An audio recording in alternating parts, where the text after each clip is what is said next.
If you've been working hard at succeeding at something, whether it's building your career, improving yourself, or getting your love life back on track, and it's been difficult or things haven't gone the way you want, I have a suggestion that you probably haven't really put to work yet. This applies to any area of life, but lately I'm especially excited about helping people with their love lives, whether you're forming a new relationship or repairing one that's grown stale or strained. Before I tell you what it is, quick reminder, I am Michael Giles, a psychotherapist in Cedar Park, Texas. I help people live better lives and have stronger, healthier relationships. So here's the key. It's counterintuitive, but incredibly powerful. Success comes more naturally when you fully accept the reality that you might not get the outcome you want. You are more likely to get what you hope for when you are truly okay with the possibility that you might not. Now, please don't get me wrong. This doesn't mean that you don't work hard. Please stay motivated. Please keep aiming for success, but also face the fears that might drive you. The fear of rejection, the fear of failure, the fear of divorce, the fear of being alone, and accept them. Make peace with these fears. That's when you can operate at your absolute best. In fact, when you truly face your fears and accept the possibility of things not working out, success can almost feel automatic, at the very least, more natural. This is an approach to getting out of your own way. Here's how it can work in practice. Let's start with networking as an example, like going to an event hoping to grow your business. If your mind is consumed with fear of not making a good impression, fear no one will want to work with you, how well will you really show up? How confident, relaxed, present will you be? And how appealing will that energy be to the people you meet? On the other hand, when you're fearless because you've accepted however things might turn out from the event, you're free to be resourceful, present, and engaging. People will notice this energy and they're going to be drawn to it.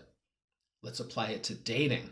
People sabotage themselves by attaching too tightly to the outcome of a single date. They focus so much on creating a relationship or getting laid that they forget to be in the moment. They overthink, they try too hard, they push, broadcast neediness, and kill any potential connection before it even has a chance to grow. When you can truly be present, have fun, and live in the moment, your energy is calm, confident, appealing. You can enjoy the date, and that presence can naturally attract others. The same principle applies to existing relationships. When you are desperate for a relationship to work, you might push your partner for closeness or repair. You might engage in approval seeking, which often involves sacrificing your hobbies, time with friends, and your own individual well-being. This overinvestment without detachment can look like the anxious side of the anxious avoidance dynamic, if you know what that is, or the pursuer in a dynamic where one is pursuing and the other is withdrawing. It's very common, and it often leads to the other member of the relationship further disconnecting.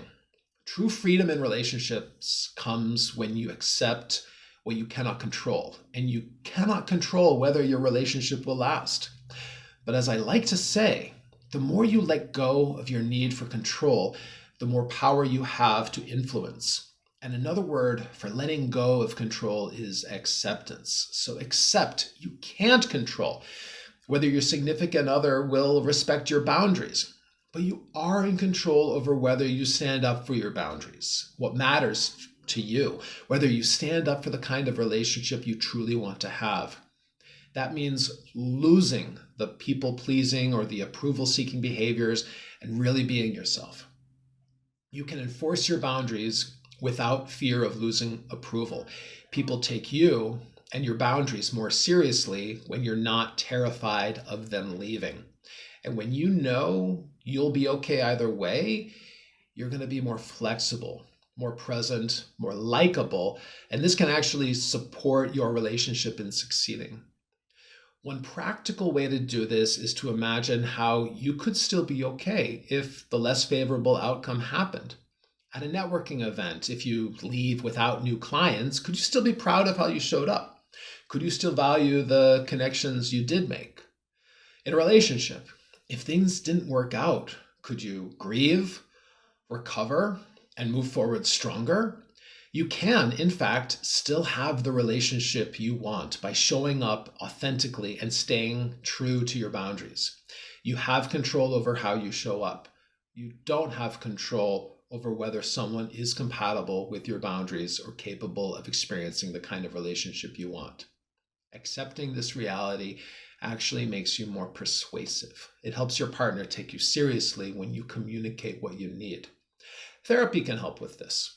Acceptance and commitment therapy helps you face challenging feelings, cut through avoidance, and live with real courage.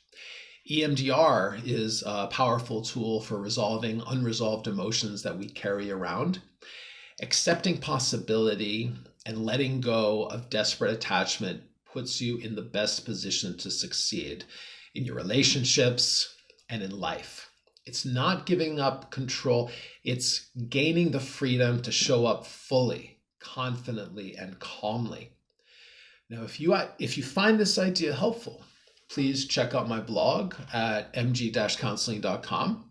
Watch other videos. And if you want counseling, reach out through the website.